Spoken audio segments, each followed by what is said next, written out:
What's up guys, it's Robert and you're watching Gent Style. Today I'm going to talk about a couple of really specific details that stylish men usually incorporate in their wardrobe and why you too should incorporate those items.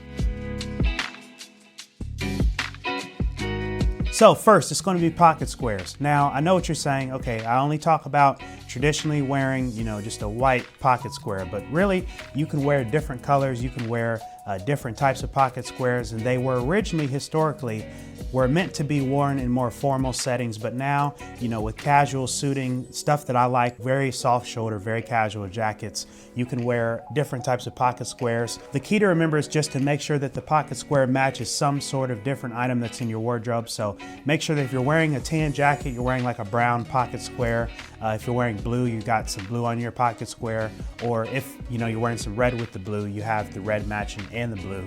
It just depends on the outfit, the preference, the type of style that you're going for. One thing that I try to do is always do like a square. It's very simple, it works very well. Another thing I like is to just kind of grab the pocket square right here and then pull it, boom, have it like that and then just tuck it in there. I think that's a fantastic way to wear a pocket square. It works very well, and I think that you should, if you're not incorporating pocket squares, you should. Me personally, whenever I walk out of the house without a pocket square, I have to turn around because I feel naked without having a pocket square in my pockets. So it's a requirement for me. I think it should be a requirement for all guys that are stylish that are wearing a jacket. The next thing on the list is going to be something that's a little bit more formal, but I'm seeing a lot of guys wear it casually now, and I personally prefer to wear side tabs over belt loops. I think side tabs are the future. I think side tabs, historically, they've been more formal, but I think things are changing. With me seeing some custom chinos with side tabs, some Spier Mackay trousers with side tabs, I just think it's a better option. It holds your pants up as well as a belt does, but it's just a little bit more clean, streamlined, and formal.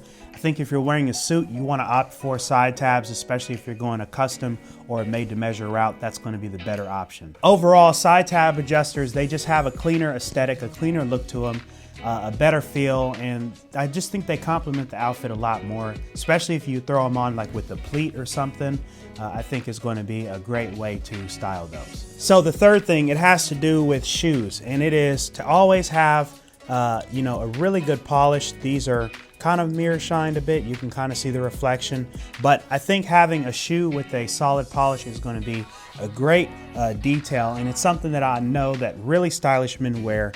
Normal guys I see, they wear their dress shoes and they look kind of sloppy because they're not polished or whatever, but if they were to simply just polish the shoes, it would do a great deal to add to the character of the outfit, because people, when they look at you, when they first meet you, they oftentimes, especially women, they look at your shoes because your shoes really tell what kind of person you are. If your shoes are sloppy, they're dirty, then that's going to be a pretty good determinant of how you are as a person, versus if you have clean shoes that are polished, that are well presented, it's going to make you look a little bit better. So I highly recommend that you polish your shoes. If you don't have any polish, I recommend using Spier. I'll have a link down below to some of the affiliate links for Spier, but they are by far the best shoe polish that you can get. They produce an amazing mirror shine. You get a wax polish, you get the mirror gloss, you're going to be good. I always use it. I use it on all my shoes. Great product. Now, it's going to take some time to make that shoe shine. It's not just going to be a quick instant thing. You're going to have to work with it. Use very light coats. You're going to maybe want to melt the wax or apply some water to it just to kind of warm it up a little bit. But a good shoe shine is going to be a fundamental, and it is something that the ultra stylish definitely take note of. The fourth thing I got for you guys, it's a personal pet peeve of mine. I see a lot of guys do it, but it's wearing collar points that aren't long enough. And what I'm referring to is with your dress shirt. If you're wearing a suit jacket or something like this, you want to make sure that when you wear that jacket, your collar points on the collar of the shirt are long enough to stick underneath the jacket. So I have an example here of what a bad collar point looks like. This is just a Charles Turret shirt. And as you can see, it's not a horrible collar, but the problem is that the points don't stick underneath the jacket. So it kind of takes away from that streamlined, minimal look up at the top, like where your tie is. And then here's an example of what a good proper dress shirt looks like with longer collar points. As you can see, they stick very well underneath the jacket, and it's a great feature. You gotta have long collar points. It's a must, guys. A lot of guys don't take notice of it, but high quality dress shirts, it's like the stuff you're going to get from Spier Mackay. And if you're new to them, I'll have a code down below. That stuff is going to be what you want to get. You want to get quality over quantity. And finally, last but not least, number 5 is a detail that I noticed that really stylish men wear. It's starting to become really popular, and that is unstructured or uncanvas jackets, stuff like that, no shoulder pads.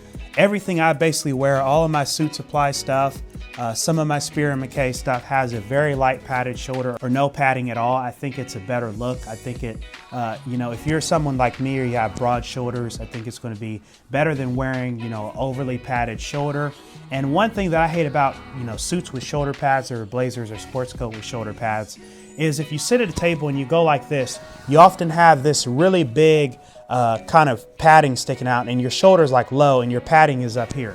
If you look at Joe Biden, he's a prime example of this, and I think it just looks bad. It's sloppy, it's, big padding, it's old-fashioned, it's not the way to go in my opinion. I think you should opt for something with more of a soft shoulder that complements the natural line of your shoulder. Guys, that's today's video, 5 underrated details that really stylish men pay attention to. I hope you enjoyed. I hope you incorporate some of the ideas that I talked about in this video. If you enjoyed this video, please be sure to hit the like button. Also go ahead and subscribe and share. And with that being said, I'm Robert, this is Gent Style, and I will see you in the next video.